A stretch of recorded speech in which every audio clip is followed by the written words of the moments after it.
हात केला म्हणून गाडी थांबवली आणि नाव कळताच बसला धक्का. थेट मंत्र्यांचे फोन, संपूर्ण देशभरात खळबळ. नेमकं असं काय घडलं होतं की एका साध्या लिफ्ट देण्याच्या घटनेने एवढं मोठं रूप घेतलं? कोण होता तो माणूस आणि या सगळ्यांचा अंगावर शहारे का आले होते?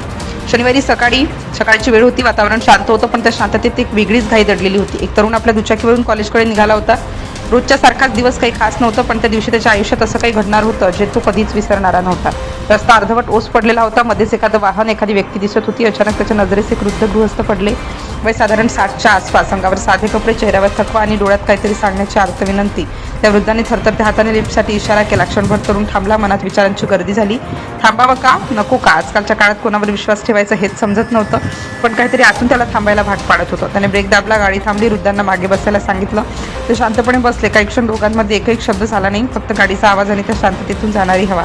थोड्या वेळाने तरुणाने विचारलं, कुठे जायचं आहे? वृद्धांनी हळू आवाजात सांगितलं, घरी, विटा. त्या एका शब्दात इतका थकवा आणि वेदना होता की तरुणाला काही वेगळं जाणवलं. संभाषण हळूहळू सुरू झालं. वृद्ध फार बोलत नव्हते, पण जे काही सांगत होते ते ऐकताना मन सुन्न होत होतं. त्यांनी सांगितलं की ते सुतारकाम करतात, कामासाठी वाईला गेले होते.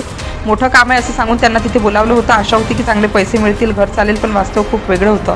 2 महिने त्यांनी रात्रंदिवस काम केलं. हाताला फोड आले, शरीर थकून गेलं, पण त्यांनी काम सोडलं नाही, कारण त्यांना विश्वास होता की मेहनतीचं फळ मिळेल. पण काही दिवस गेले. आशा तुटत गेली. पैसे मागितले की फक्त उद्या देतो, परवा देतो असं उत्तर मिळत राहिलं. शेवटी एक दिवस त्यांनी विचारलं, माझे पैसे कधी देणार?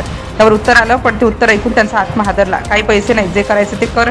त्या एका वाक्याने त्यांच्या 2 महिन्यांच्या कष्टाची किंमत शून्य झाली. ते तिथून निघाले रिकाम्या हाताने. ना पैसे ना मदत, फक्त एक वेदना घेऊन. आणि ते चालू लागले घराच्या दिशेने. 3 दिवस झाले होते ते चालत होते, मध्येच थांबत होते. जे मिळेल ते खात होते. बहुतेक वेळा फक्त वडापाव. पोट भरत नव्हतं, पण जगण्यासाठी पुरेसं होतं. त्यांची डायरी हरवली होती. त्यात घरच्यांचे नंबर होते. मोबाईल वापरता येत नव्हता, त्यामुळे ते पूर्णपणे एकटे पडले होते. तरुण हे सगळं ऐकत होता. प्रत्येक शब्द त्याच्या मनाला लागत होता. त्याला समजलं की हा माणूस भिकारी नाही, हा परिस्थितीने हरलेला एक कष्टकरी आहे. गाडी पुढे जात होती, पण तरुणाच्या मनात विचारांची गर्दी वाढत होती. आपण काय करू शकतो, हा प्रश्न त्याला सतावत होता. तो रहमतपूरजवळ थांबला. वृद्धांना खाली उतरायला सांगितलं. थोडे घाबरले, पण तरुणाने त्यांना एका हॉटेलमध्ये नेलं. त्यांना जेवायला बसवलं. सुरुवातीला त्यांनी नकार दिला. नको, पैसे नाहीत माझ्याकडे, असं त्यांनी सांगितलं, पण तरुणाने आग्रह केला. जेवण समोर आलं. वृद्धांनी पहिला घास घेतला आणि त्यांच्या डोळ्यात पाणी आलं. तो घास फक्त अन्नाचा नव्हता, ती होती माणुसकी. तरुण शांतपणे त्यांना बघत होता. त्यांच्या चेहऱ्यावरचं समाधान आता आतून हलवत होतं. जेवण झाल्यावर त्याने विटागावचं बस तिकीट काढलं. वृद्धांना बस स्टँडकडे नेलं. ते अजूनही काही बोलत नव्हते. बस आली. ते बसमध्ये चढायला गेले, पण अचानक थांबले. मागे वळले. त्या तरुणाकडे पाहिलं.